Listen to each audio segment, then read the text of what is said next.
All right. May, it's been weeks since we had tea, but there's still little change to report. Okay. Sounds pretty good.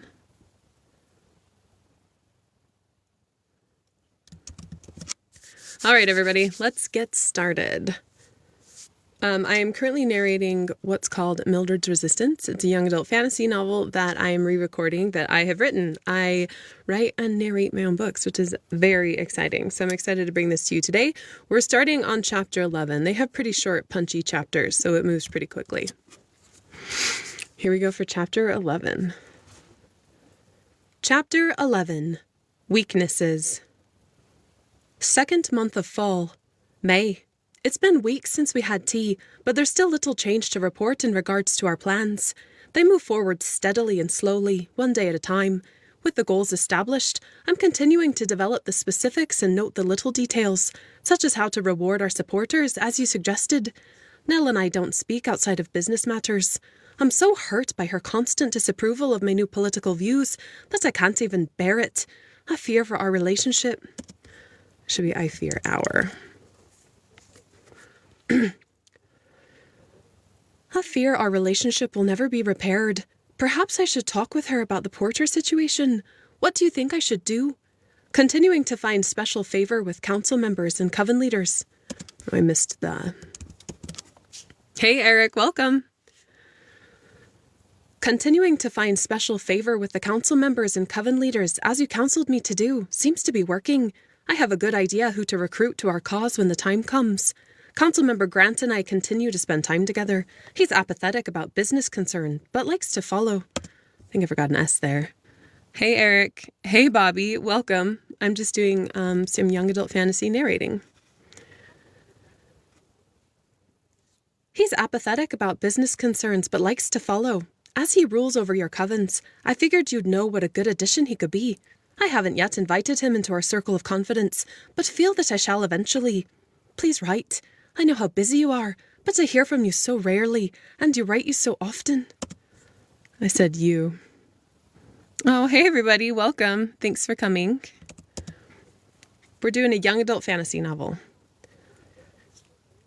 And I write you so often that it does cheer me when I receive a response. Your adoring student, Evelyn. All right. I have a library of voices, so sometimes I'm just getting started today and warmed up. I just listen to my library and remind myself what they sound like to make sure that I stay really consistent with voicing different characters. Hey, everyone. Thanks for joining. So I'm just going to look back and see what May sounds like. She has a really kind of harsh, firm, rigid voice, especially when I first start narrating. Like I said, I like to have a little buffer there. Third month of fall. Darling Evie, forgive my late reply. I've been on a business trip to the Southern Covens and just returned. I'm happy to hear that plans are moving forward, and I'm always glad to hear from you. The incident with Porter taught you that you cannot trust Nell. That's why it hurts so much still. In your moment of need, she stepped aside and let Porter run all over you. I think my T got lost there. I'm going to try that again. In your moment of need, she stepped aside and let Porter run all over you. Don't forget, dear girl, that the only witch you have ever been able to really trust is me. Am I not the one you turn to in need? The friend who comforts you. Nell hasn't been able to give you what you needed since you were a little girl. I must counsel you not to forget the pain she's caused. Reconciling with Nell will only bring you more heartbreak when she betrays you again, and I can't bear to see you in more pain. Please take my advice. Maintain a respectful, professional relationship, but do not be influenced by her. Grant shall make a trustworthy addition to our plans. What of Councilmember Rand? I know he's very chummy with Donovan, but greedy. He seems like the sort that can be persuaded with promises of currency and power. One thing I would advise you, learn how to find their weakness. Oh, it should be weaknesses. Wow, everyone. Hey, thanks for coming. Learn how to find their weaknesses. Then you shall know how you can exploit them, and that gives you a great deal of power. I want you to start with Nell and report back on what you find in your next letter. I think you'll see it as very enlightening and will give you a great opportunity to gain more power in the political sphere. Regards, May. All right. Hey, everyone. Thanks so much for coming. Cool to see you all. Hey, Frankie. Thanks for hanging out.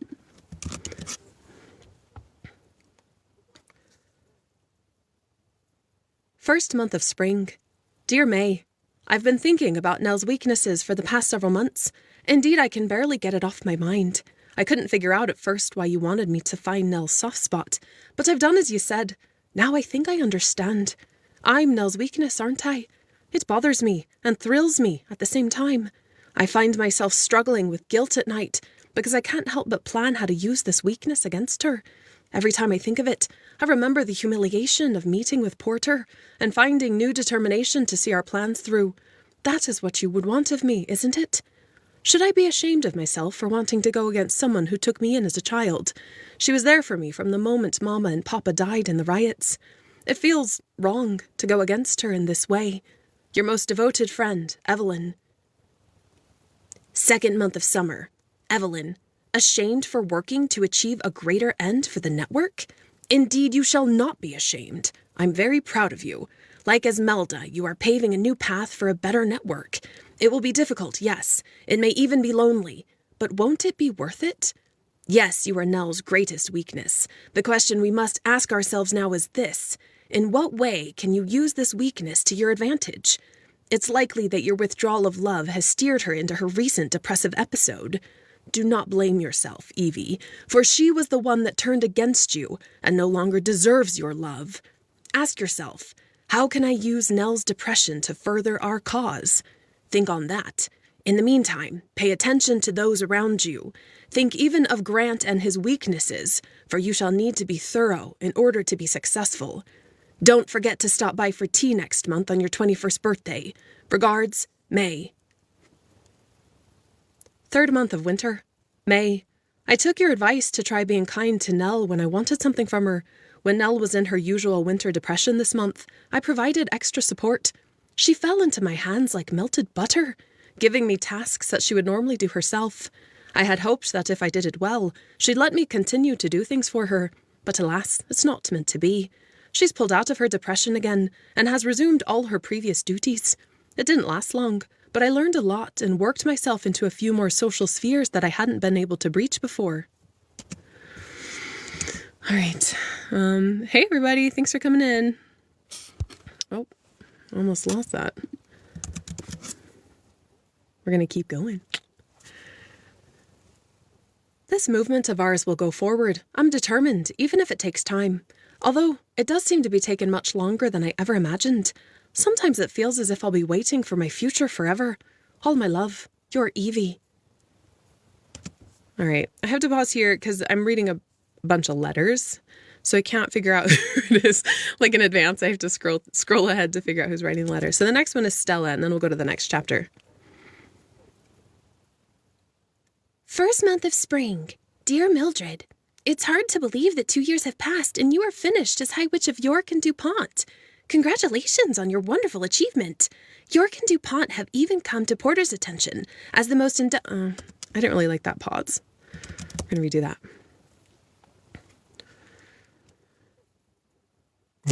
York and DuPont. Oh, sorry. My notifications just buzzed, and my super powerful mic will pick that up too. So we're just going to start over again.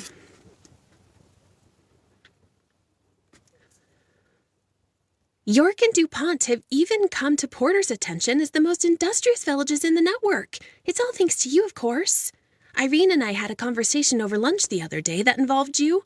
Suffice it to say, she and I have worked together for the past month and have found a wonderful surprise for you. You have a job at Chatham Castle. I know you always hated the idea of it, but you're going to be the new librarian. Living at Chatham will allow you to establish connections that you'll never make in York. I do hope you'll take the position. Let's meet up for dinner again this weekend, and we'll chat over the details. Dale will be out on a mission, and I'll need some company. I think I had a little mouth noise. Yep. There's sometimes the smallest mouth noises come in, and they're so frustrating. So we'll redo that.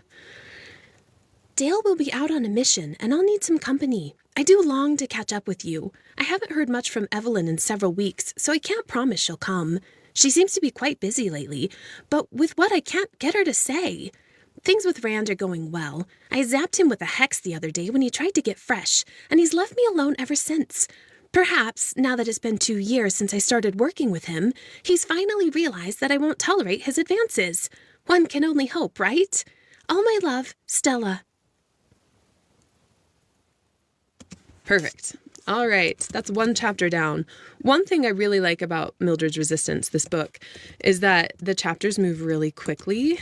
They're short and sweet. So as you're reading it, this is one of my readers' favorite books. They consistently come back and say that this is their favorite. I think part of it is it has like really good movement. You know, when you're reading a book and it takes forever to get through a chapter and you want to like feel a sense of progress. Mildred's Resistance is a book that you can feel a lot of progress with because the chapters move really quickly.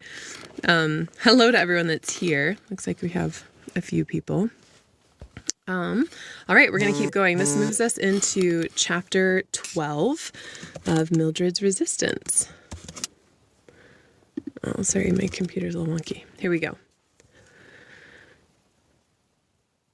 Chapter 12. Mercy and Justice. The first month of Mildred's reign passed in a blur that oh, that's the wrong... This is the wrong chapter. There, it's the librarian. I was like, that's the end chapter. Chapter 12. The Librarian. Okay, sorry. This starts with a character voice that I voiced for the first time 2 days ago. So I need to listen back and double check what Porter sounds like. I'm pretty sure he's like more of like an old aged kind of pompous, Your Highness. I am so grateful that you agreed to come to this meeting. Okay, so it'd be so many witches to quarantine. There we go. Oh my gosh. Go away. Hold on, I have to turn my notifications off. I just have it on vibrate, so I'll just turn my phone on silent so that they don't interrupt. These microphones pick up everything. Okay, now we're ready to start because I have Porter in my head. So many witches to quarantine, Porter muttered to himself, shaking his head, and hardly any herbs coming from the Bicker's milk oven. Porter paced the length of his office while reviewing reports of the chimeral plague. The erratic warmth of spring had settled on the castle, so he left his windows open to the fresh air. He contemplated ignoring the knock on his door, but called out with a sigh, "Come in, come in." A young witch with short burgundy hair and characteristic solemn gravity walked in. "Mildred Graham," she said in a husky voice, arm extended. She moved with the stocky build of a rather short workhorse. A haughty glint gleamed in her small eyes. He couldn't help but feel amused. "What a peculiar witch," he thought. "Councilmember Porter," he said, hesitating for just a beat before taking her forearm in his hand. "What can I do for you?" Sorry, I gotta check one more voice. Mildred I haven't voiced today, so I just gotta refresh myself to make sure we stay really consistent. "I was the High Witch over York and DuPont." There we go. Mildred has a very, characteristic voice also, so I like to be really careful with her. "What can I do for you?"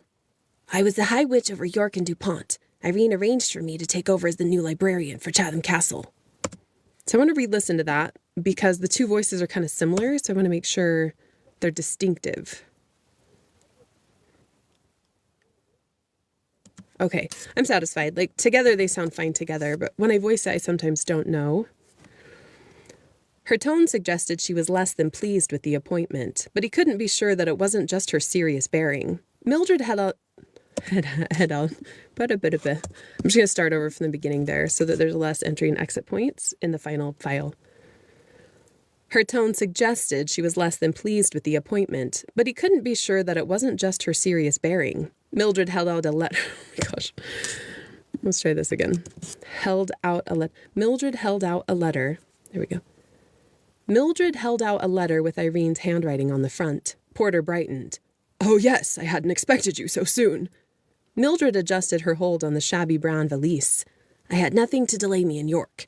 "How old are you anyway?" he asked, perusing her with a critical eye. She seemed very young to be a high witch. I turned 21 in the fall. And you were a high witch? Yes. I suppose that qualifies you as a librarian, he said, handing the letter back without reading it. Come, I'll take you there now. May I also request my name be placed on the assistant waiting list? She asked, pulling 3 scrolls from her pocket. Here's all my required paperwork, as well as letters of recommendation and my graduation scroll. Let me guess. I don't like how that started.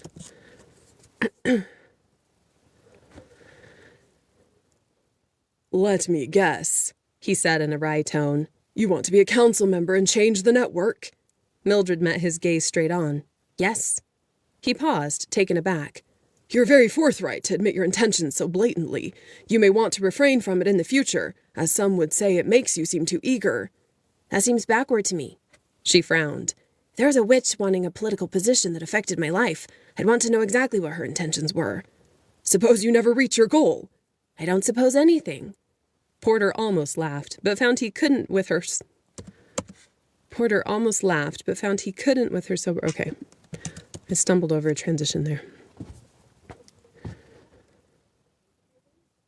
Porter almost laughed, but found he couldn't with her sober eyes drilling into him. He'd seen too many witches flounder in their own political aspirations for years, only to stop caring in the end.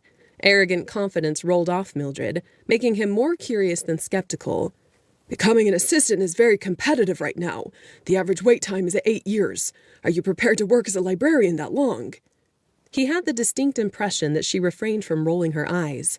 I understand, she said, which didn't answer his question at all. Who is this strange witch? He thought. Porter set her paperwork on the desk behind him, then motioned to the door with a swing of his arm. Good. Let's take a look at the library. The good gods know you've got your work cut out for you. They slipped through the cavernous dining hall, past the grand staircase with white marble veined in black. I put a D on marble. I do that all the time. I put D's on them. They slipped through the cavernous dining hall, past the grand staircase with white marble veined in black, and stopped in front of 2 tall double doors on the left. A pair of stained glass windows depicted Leadham wood and a sapphire blue sky. Mildred followed Porter inside. Here we are, he said, sweeping his arms to the side. The library. It's not in very good shape. It's going to need a lot of work, and you'll be the only librarian.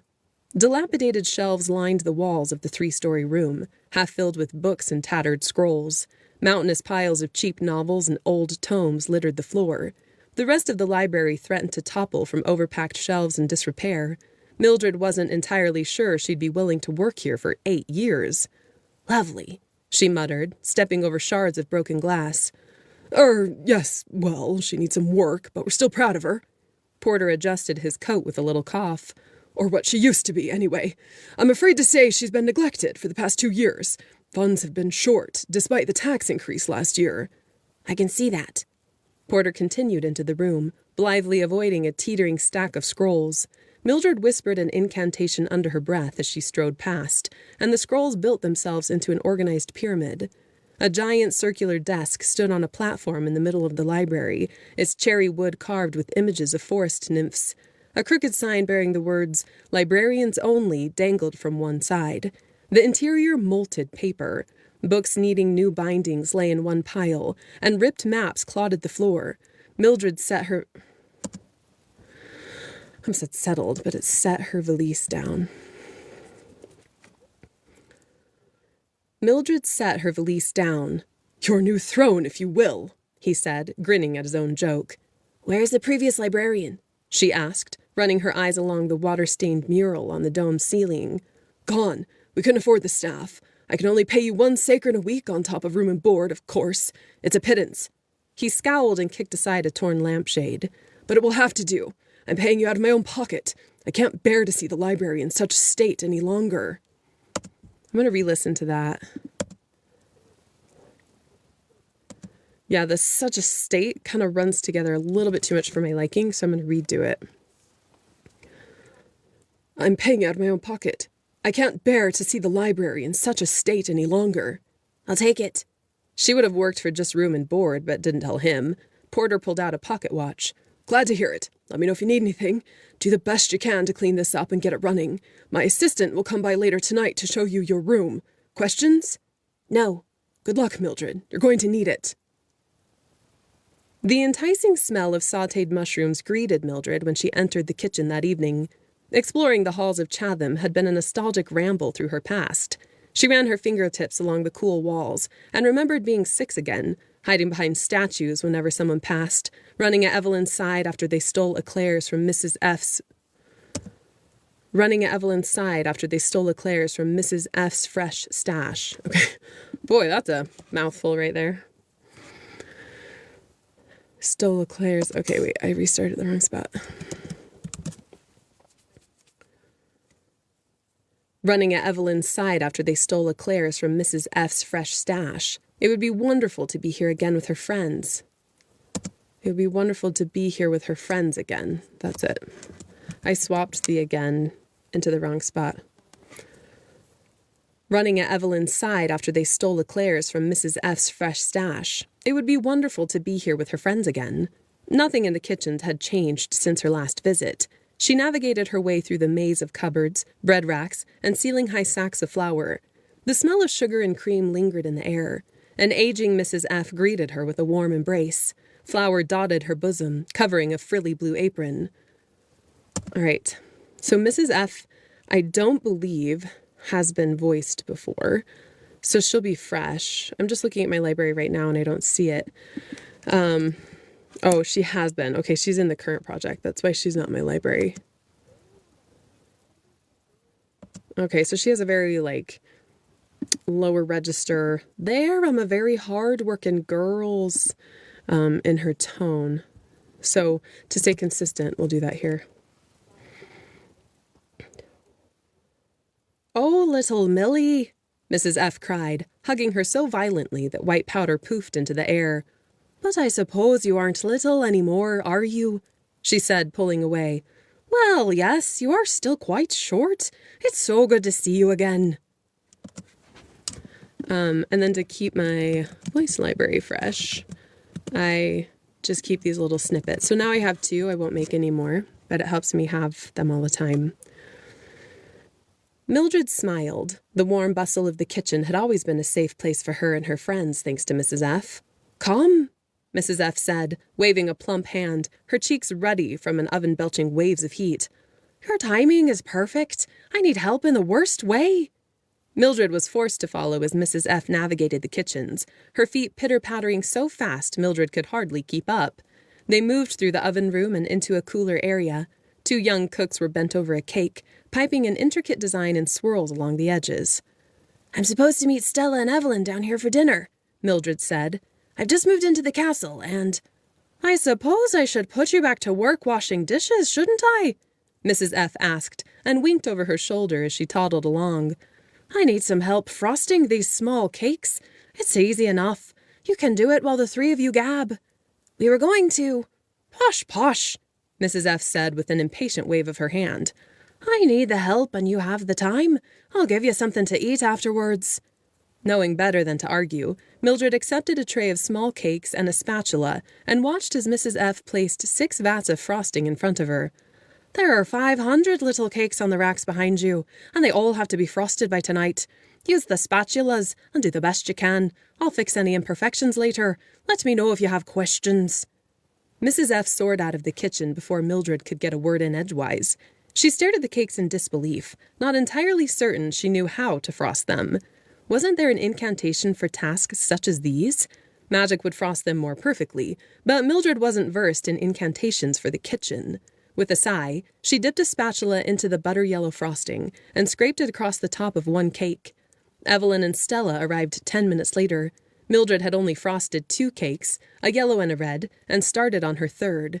Although it had taken her a while, they were perfect. Oh! Stella laughed, practically skipping to Mildred's side. Look, she really did put Mildred to work. I can't wait to frost a couple. A couple, Mildred retorted. Try 497. So much for dinner, Evelyn said, strolling in behind Stella with a lithe smile. Her hair sat in a shiny red bun at the base of her neck.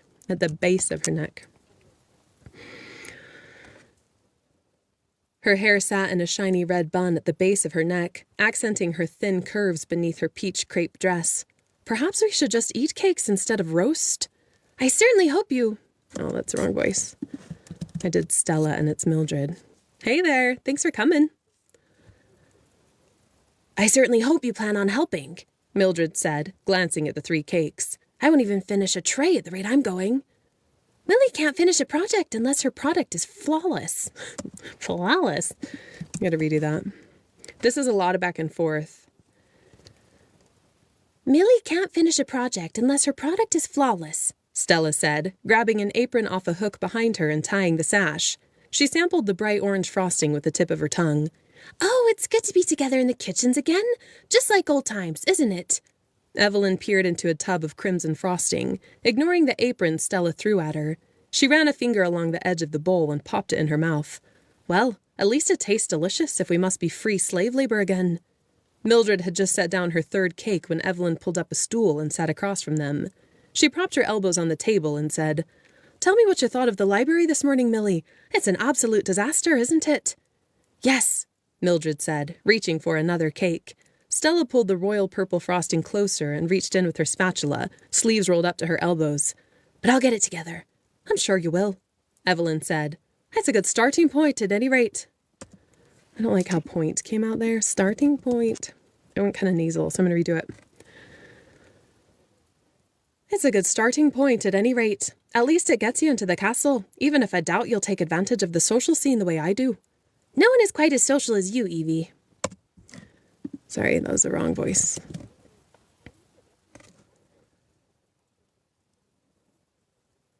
No one is quite as social as you, Evie, she replied, and Evelyn perked up a bit at the praise. Evelyn, you've been busy lately, Stella said. Anything fun? Just the usual assistant work, Evelyn said with a heavy sigh, drawing a circle in a blob of flour that had been left behind. I suppose being assistant to the High Priestess doesn't come without sacrifice of time and energy. Nella's always busy. Who are we kidding? Nella's doing most of Donovan's work on top of her own, because his bad knee is acting up again. This network would fall apart without her. Let's not talk business. We always talk business. Can I tell you my good news? Stella asked, glancing from one friend to the other with a conspiratorial smile. Evelyn straightened with instant suspicion. What is it? She asked. A slow, radiant smile crept across Stella's bright face. I'm getting married! What? Evelyn leapt to her feet. What do you mean? Dale? Mildred asked. Stella pressed the backs of her hands to her flushed cheeks, as if she needed something to keep her from flying. Yes, she said in a breathy voice. Oh, girls, it's so wonderful. He's wonderful. He's just everything I have ever... She broke off with another delighted shake of her head, unable to finish. She gave no childish giggle the way girls had at school. She didn't ramble about all of Dale's good qualities or fall into twittering hysterics. She just shone with a bright light that made her glow from within. Perhaps not all emotion associated with love is uncontrolled. Okay, this is a thought of Mildred's. Perhaps not all emotion associated with love is uncontrolled and controlling at the same time, Mildred thought in surprise. She'd always imagined that falling in love meant she'd have to give up parts of herself to the pandemonium of chaos and emotion. No, I think I said that wrong. I don't like the break in the middle, so I'm going to redo the whole sentence. She'd always imagined that falling in love meant she'd have to give up parts of herself to the pandemonium and chaos of emotion. But Stella certainly didn't seem any different. Perhaps love is a manageable thing. Perhaps it's something that doesn't take over one's sense of self. She pondered the fact that everything she had once assumed about love wasn't universal, for Stella was certainly no worse for loving Dale. Despite Mildred's apathy toward all things associated with such unpredictable emotions as love and lust, she experienced a pang of jealousy. Dale was a wonderful witch and a talented guardian. He'd be a perfect husband, something she doubted she'd ever have herself. And marriage? It seemed so final, so not what Mildred had envisioned for the 3 of them. What about their dreams of life in the castle as politicians? Mildred had just arrived. They had so much work to do. What does this mean? Evelyn finally asked, sitting so straight her spine looked like it might snap. The question encompassed so much, and yet not enough. Mildred knew what the flash of fear in Evelyn's eyes meant. She'd seen it before, on the day they found out Mildred would be moving. She felt it herself. Would all of their mutual dreams disappear? Would Stella leave the castle and not be part of their lives? They'd managed to keep the witch's oath, and their friendship, alive through the past years by sheer determination and sacrifice. But now they were adults, and life had become much more complicated. Stella's delicate eyebrows lifted her face into a demure smile. You're asking me if I'd leave my career and everything I've worked for at Chatham Castle? Yes, Evelyn cried in a passionate outburst. Would you be as happy as a housewife? Would you be happy without Millie and I? Screaming children and dirty diapers and... I want to be a council member one day, but I don't want to do it at the expense of living. I could never be high priestess. Forbidden from marrying? What about children? What about family? No, I shall live my life and have a career, Stella said easily, with a confidence Mildred envied. Look at Councilmember Terry over the Western Covens. She has a husband and 2 children. I believe it makes her a better council member. Since neither Evelyn nor Mildred knew what to say, and Evelyn made no attempt to hide her blatant disapproval, Mildred asked, When is the hand-fasting ceremony, Stella? In a year. We'll be hand-fasted the 2nd month. I stumbled over that. I'm going to redo. I stumbled over 2nd month. In a year, we'll be hand-fasted the 2nd month of next spring, back at home, when the cherry trees are blossoming. It will be lovely. No, Stella, Mildred said with a genuine smile and warm embrace, pushing aside all her logical fears and reservations so she could be happy for her friend. It won't be just lovely. It will be perfect. All right. Chapter 12, down. Hey, everybody. Thanks for coming in. Okay. The next chapter is a little bit longer. Let's see. We'll do one more chapter today. And then I have to go write my books. Okay, so this next one is chapter 13 of Mildred's Resistance. And it is titled New Friends. Chapter 13. New Friends. The servants' dining hall lacked style. Tables cluttered every available space, packing guardians, assistants, maids, butlers, fireboys, and other workers right up to each wall. Wooden tables, chandeliers made of rusted wagon wheels, and a big hearth. It's hearth big enough.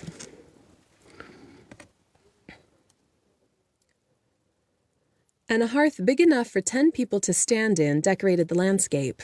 Yet it wasn't the sheer size of the room that cowed Mildred at first, but the number of witches filling it. Not a chance, she thought, eyeing the teeming mass of voices and dirty plates. The quiet safety of the library beckoned her back. Not a chance, she thought, eyeing the teeming mass of voices and dirty plates.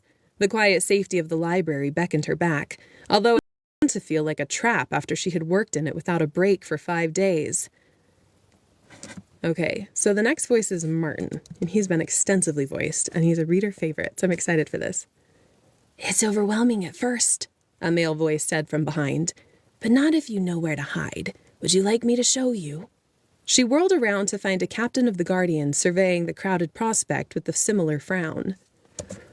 All right, so I kind of stumbled a little bit over that. I want to check it. Right there. I kind of go with the, just very subtle, but you have to get rid of those. She whirled around to find a captain of the Guardians surveying the crowded prospect with a similar frown. He had no hair, warm hazel eyes, and lashes so long and dark they might have been tree branches. Yes, Mildred said, eager to get away from the echoing laughter. I'd appreciate that very much. Excellent. Follow me. They wove through the spaces between tables to the other side of the dining hall, and then around a corner on the far edge. The overwhelming noises muted to a manageable level. Smaller tables ran along a wall of windows that overlooked the east grounds of the castle. Only 2 other witches sat back amongst the 15 or so tables. Lovely. Mildred set down her plate with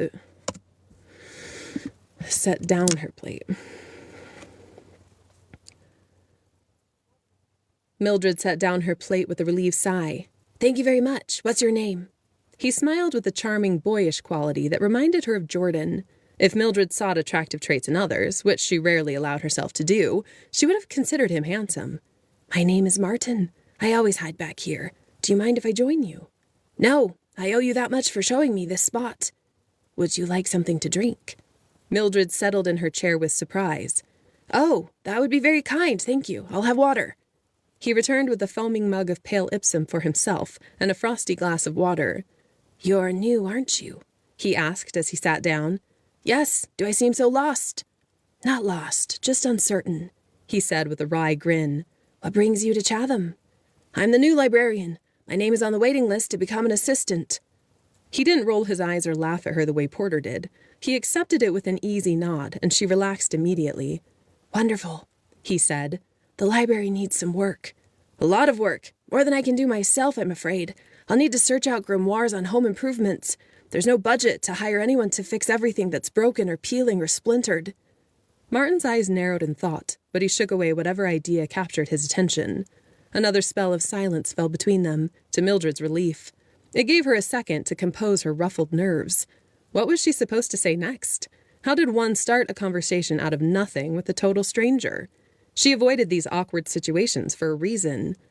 You don't like small talk, do you?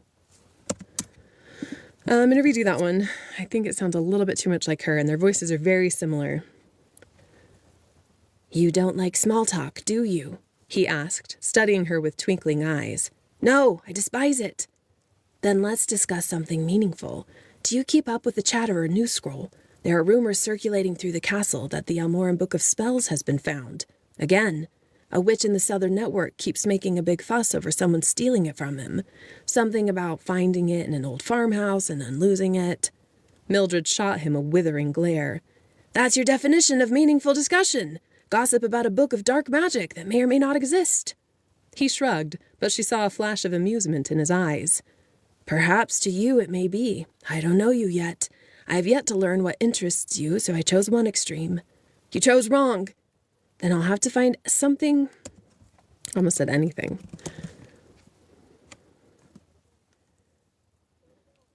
Then I'll have to find something on the other end. He chewed in thought.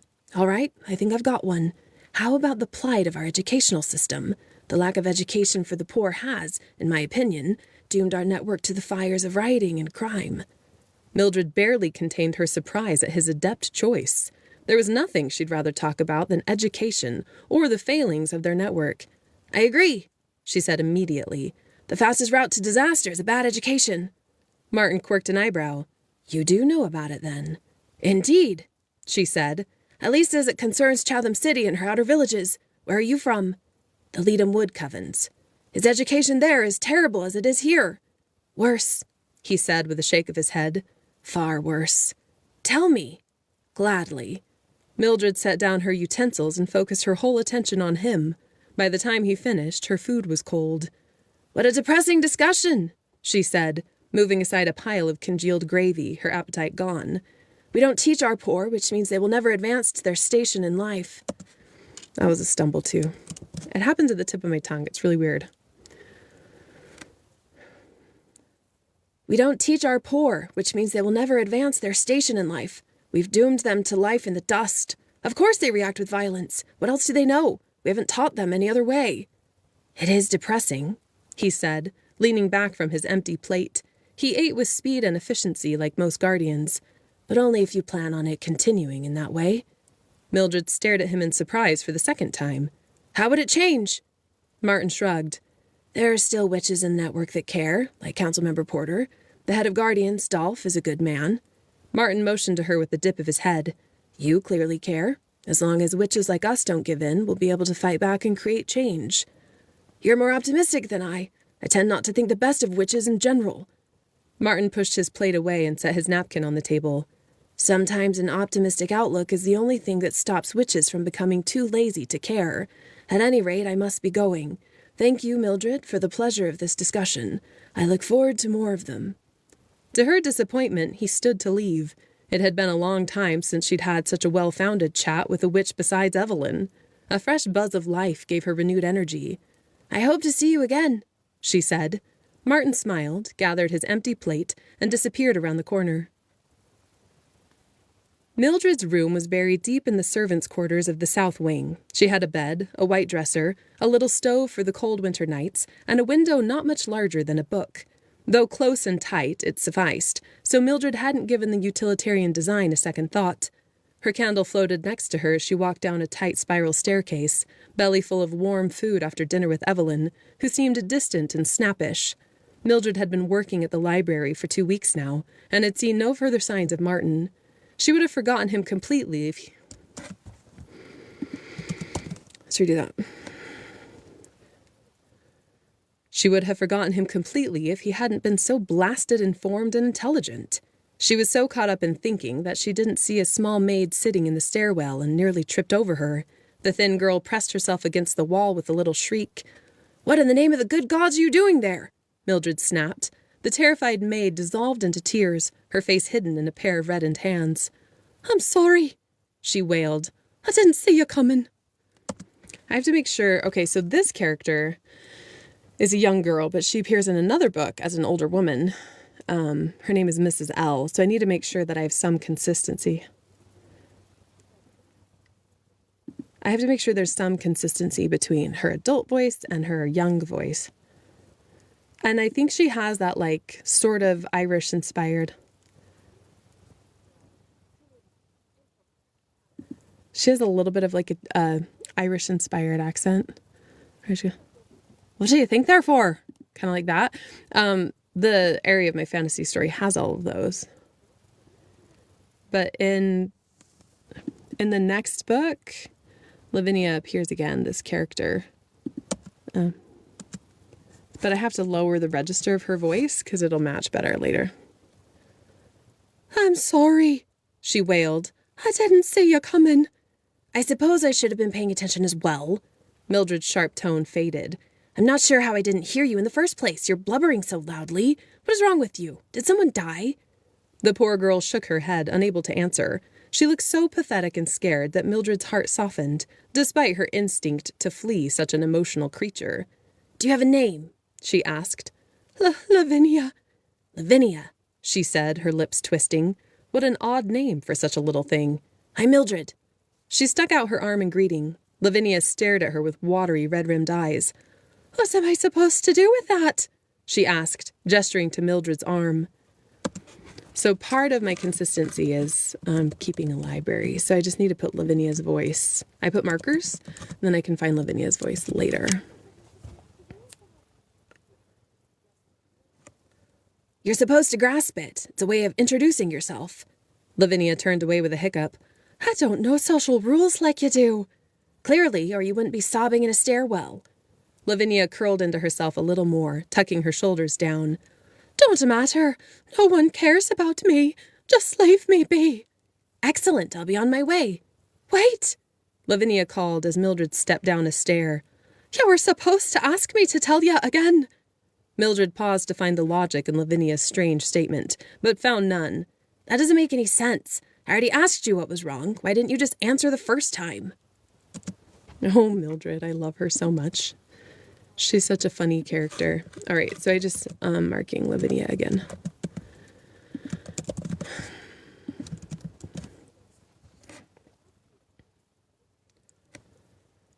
Lavinia shrugged. "It's what witches say." "Well, witches are idiots. Communicate exactly what you mean next time." Lavinia nodded with large, solemn eyes. "Now." Mildred drew in a fresh breath and began again. "What is bothering you?" My family sent me a letter," Lavinia whispered, holding up a soggy envelope. It looked like she'd used it to blow her nose. "That is why you're crying?" "Well, I can't read," Lavinia wailed. Okay, I want to make sure that that's understandable. Yeah, it's okay. Lavinia wailed. "Can't read? Don't they teach the servants anymore?" Lavinia. Sometimes my tongue does its own thing. Lavinia wailed. "Can't read? Don't they teach the servants anymore?" Lavinia dragged the back of her arm under her nose. "Teach the servants? When did they do that?" Mildred pulled a handkerchief and handed it to her. Pulled out a handkerchief. There we go. Mildred pulled out a handkerchief and handed it to her with a grimace. "Try this," she said. "It's not very good manners to wipe your snot on your arm when you have to clean with it later. I certainly wouldn't want you anywhere near my room right now." Lavinia blew her nose, mopped up her face, and extended the crumpled material back to Mildred. She waved it off and gestured to the letter. "Can't you get someone to read the letter for you?" she asked. "Only one or two upper maids can read," she said with another hiccup. "They hate me because I used to steal their desserts, and Mrs. F is just too busy to read it for me. I'll miss my family so terribly, and... Mildred reached over and plucked the paper from Lavinia's chapped hands, hoping to prevent another round of dramatic grief. "Let me help," she muttered, unfurling the envelope. The handwriting, while not altogether unreadable, was difficult to make out. She read through it.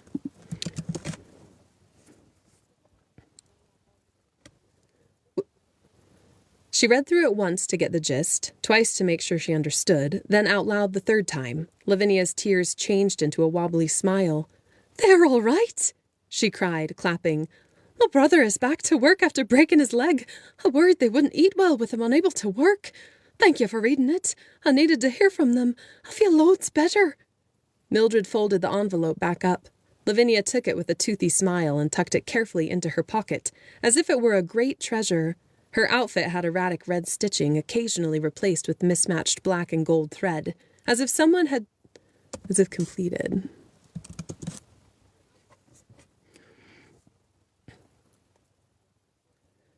As if completed by someone who had no idea how to use a needle. Mildred used silent magic to fix the puckered fabric, changing the thread to a uniform red and straightening the lopsided shoulders. Lavinia was too relieved about her family to notice the subtle changes. "How long have you worked here, Lavinia?" 3 years. Lavinia slumped back against the wall. I started after I got in trouble stealing a pastry when I was 10. "You're 13? No, 14. I always got into trouble stealing because I was so hungry. My parents were going to send me to work anyway to help pay the bills. My sister Leslie works with the High Priestess and got me the job. Sometimes I help her, but for now I just clean." "So you never went to school?" "School? No, I wish. But I can polish silver faster than any other maid." "Commendable," Mildred said in a dry tone. "But hardly progressive. Do you have any goals for your life?" "Goals?" "Yes. Don't you want to achieve something?" "I want to be the head housekeeper when I'm older," she said, watching Mildred's face for any sign of amusement. When none came, she continued. "The head of housekeeping knows just about everything that's going on, and I'd like that. Besides, I already know about secret stairwells and rooms that even she hasn't seen. I like to spy." "You can't be head of anything if you aren't able to read and write." Her shoulders drooped. "I know." "What would you say if I offered to teach you?" Mildred asked quickly, before Lavinia could cry again. Lavinia gasped. "I want to learn how to read and write. I love stories so much." All right, so one thing I like to do is double check. I've been voicing her for a few minutes. Sorry. I've been voicing Lavinia for a few minutes. I just want to make sure that we're still consistent. Yeah, I think we're okay. So I go back to the first samples I took. Yeah, we're okay. And then I listen again just to make sure that consistency is really there. Mildred knew she'd regret this. She didn't have the energy to deal with a volatile young girl. Okay, I slurred that too much. I'm going to restart it. Mildred knew she'd regret this. She didn't have the energy to deal with a volatile young girl, but she couldn't help herself. Lavinia needed education, and she could give it. No doubt education of servants had been cut since the network couldn't even afford to keep most common schools open, not to mention the state of the library. Her experience working in the castle so far painted a grim picture. "Come to the library tomorrow on your lunch break, and I'll begin teaching you," Mildred said. "There's no reason you can't learn while you're here." "You mean it? You'll really teach me?" "Of course I do," Mildred retorted haughtily. "I always mean what I say." "Thank you," Lavinia said, breathing rapidly. "I don't know what to say. I can't pay you." "It's fine." Mildred started down the stairs again. "Be on time or the lesson is cancelled." "Noon," Lavinia said, her delighted voice echoing down the hall after Mildred. "I'll be there at noon." Lavinia showed up at noon as promised and brought 10 other maids with her. They filed around a heavy oak table at the back of the library and waited behind the chairs, fidgeting and nudging each other with their skinny elbows. Mildred stopped mid-step when she noticed them. Seeing the shocked look on her face, Lavinia broke away from the group and rushed forward. "I only told one of my friends a promise," she said, wringing her hands together as if she'd brought a dirty dish rag from the kitchen. "But somehow word got out and, well, they all came. Oh, please don't be mad at me. Please, we all want to learn so badly." Lavinia bit her bottom lip, glanced at the girls, then back at Mildred. Mildred opened her mouth but closed it again. Despite the bubble of panic welling up from the bottom of her stomach, she didn't have the heart to vent her anger. Education didn't belong to one witch. "It's fine." She hadn't mentally prepared for a crowd and had to do so rather promptly, something she wasn't inclined to do. "So you will still teach us?" Lavinia asked. "Yes." Lavinia whirled around, her arms spread. "She'll teach us!" A mutual cry rose from the girls. Mildred, forgetting her anxiety, stepped forward. "Be quiet," she snapped. "This is a library." The maids fell silent. Lavinia gave a quick curtsy and hustled back to her seat, grinning. Mildred, seeing that she had control of the group, calmed. "Very well," she said, her voice severe. "Well, I don't like surprises. I'm willing to make an exception. As long as everyone agrees to do what I say and takes learning seriously, I shall teach all of you."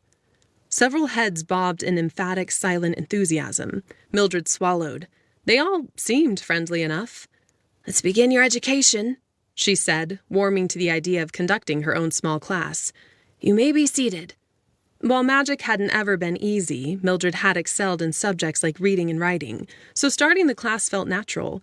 The maids remained silent during the duration of the lesson, responded as appropriate, and eventually left with murmured thanks and a promise to return the next day. Mildred let out a long breath, startled to find that she'd enjoyed the hour. "Well," she said to herself, smoothing her dress, "it wasn't so bad. Far better than shelving books, anyway." Moments after they departed, the boom of marching feet drew her attention to the hallway. The double doors of the library burst open, and an entire contingent... All right, I need to listen. It sounded like entire. That's what happened. That actually happens every now and then. Just so your tongue just does its own.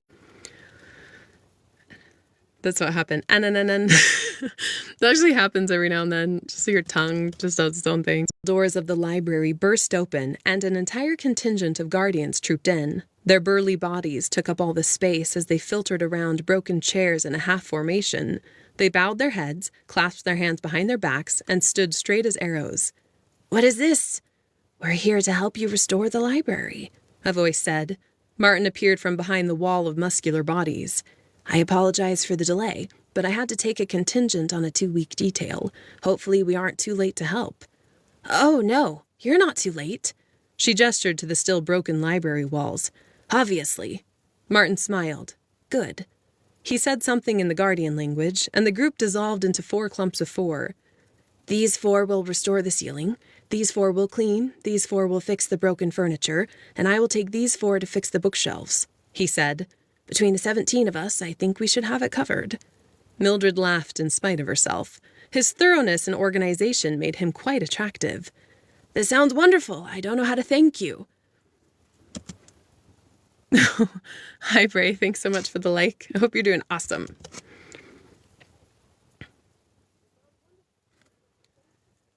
"Dinner tonight should do it." Martin winked at her. "I'll see you there. Fall out, boys. We've got work to do for the lady. Do good work or she won't grant me another date." Before she could utter another syllable, 16 guardians and Martin split off to their duties. They cleaned with precision, banged wood against wood, shouted back and forth to each other, moved around like elephants, and, in time, restored the library to a fresh, pristine condition. The watermarks on the ceiling faded, leaving vibrant paintings in their wake.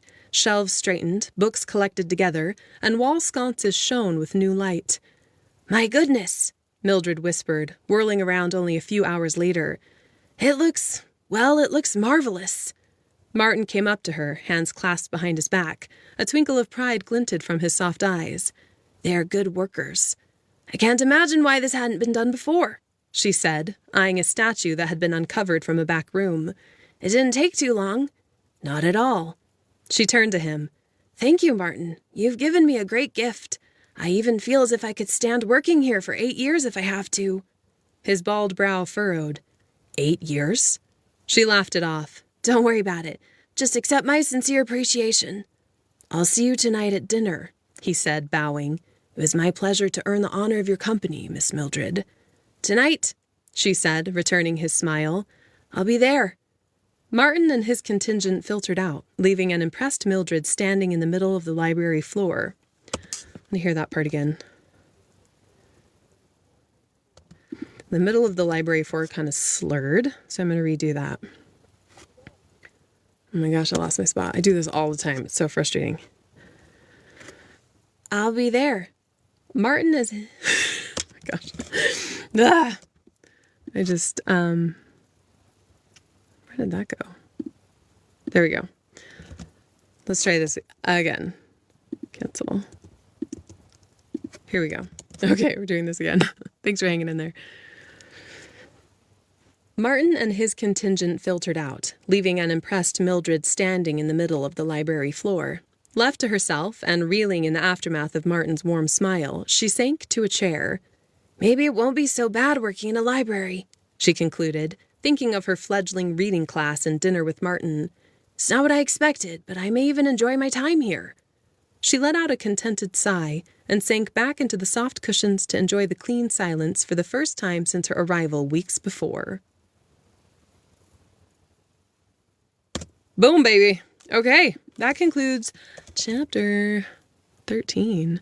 Okay, so we did 11, 12, and 13 today. That's my hour of recording for today. I have a whole bunch of manuscripts I have to write and stuff like that to do. But thanks for recording with me. Some of you stuck in there.